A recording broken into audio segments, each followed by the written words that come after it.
واقعہ پیغمبر محمد صلی اللہ علیہ وسلم کا۔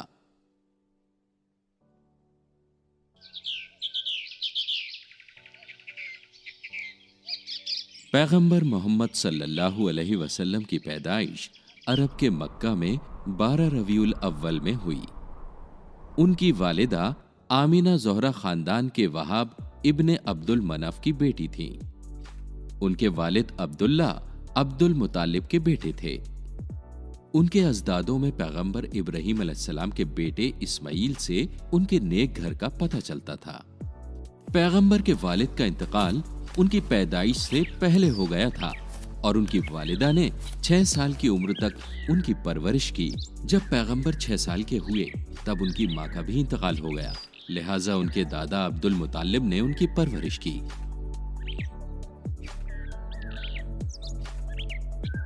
اگلے 2 سالوں میں بوڑھے دادا کا بھی انتقال ہو گیا، لیکن اپنے انتقال سے پہلے انہوں نے پیغمبر کی پرورش کا ذمہ ان کے چچا ابو طالب کو دے دیا۔ پیغمبر محمد ایک فرما بردار لڑکے کے روپ میں بڑے ہوئے۔ جب وہ 12 سال کے تھے وہ اپنے چچا ابو طالب کے ساتھ بصرہ کے سفر پر نکلے۔ انہوں نے صحرا میں کئی مہینوں تک سفر کیا۔ بصرہ میں ابو طالب نے پیغمبر کو بحیرہ سے مخاطب کروایا تو وہ پیغمبر سے بہت متاثر ہوا اور اس نے کہا، اس لڑکے کے ساتھ واپس لوٹ جائیں اور یہودیوں سے اس کی حفاظت کرنا۔ آپ کے بھتیجے کا مستقبل بہترین ہے۔ ابو طالب یہ نہیں سمجھ سکے کہ اس بزرگ وہاب کا کیا مطلب تھا۔ ان کا بھتیجا محض ایک چھوٹا بچہ تھا۔ انہوں نے بحیرہ کو شکریہ کہا اور مکہ لوٹائے۔ اس سفر کے بعد لمبے وقت تک نوجوان پیغمبر کی زندگی میں کچھ خاص نہیں ہوا، لیکن سبھی اس بات سے مطمئن تھے کہ ان کے پاس ایک اچھا علم، انسانیت اور اچھے اخلاق ہیں، جو خاصیت مکہ کے لوگوں میں نہیں پائی جاتی تھی۔ پیغمبر کو ان کے اچھے کردار اور عقل مندی کے لیے سبھی نے پسند کیا اور انہیں الامین کا درجہ دیا، جس کا مطلب ہے وفادار۔ ہر دوسرے بچے کی طرح انہیں اپنے خاندان میں کام کرنا تھا۔ ان کے چچا نے اپنی زیادہ تر دولت کھو دی تھی اور پیغمبر نے ان کے بھیڑوں کے جھنڈوں کی دیکھ بھال کر کے ان کی مدد کی۔ پیغمبر محمد صلی اللہ علیہ وسلم زیادہ تر تنہا رہتے تھے۔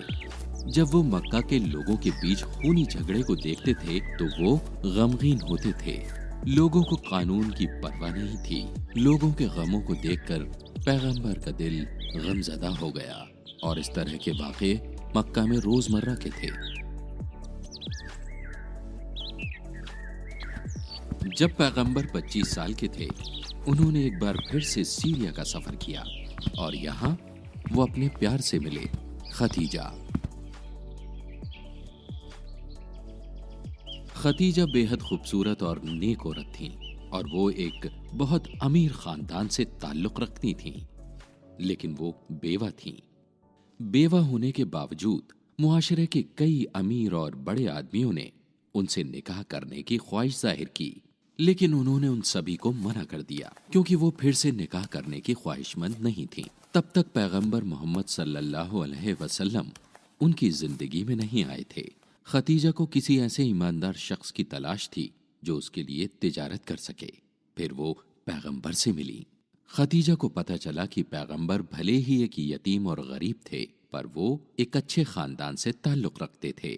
وہ بہت ہی پاک اور نیک کردار کے تھے اور ہر طرف سب سے ایماندار آدمی کے طور پر جانے جاتے تھے۔ پیغمبر نے جلدی ہی ان کے لیے کام کرنا شروع کر دیا اور اپنی پہلی تجارت کے سفر کے لیے نکل پڑے۔ سفر سے واپس آنے کے بعد خدیجہ نے اپنے خادم سے پیغمبر کے کردار کے بارے میں پوچھا۔ خادم نے جو بتایا اس نے انہیں حیران کر دیا۔ اس نے کہا، اب تک میں جتنے بھی لوگوں سے ملا ہوں ان میں سے یہ سب سے نیک ہیں۔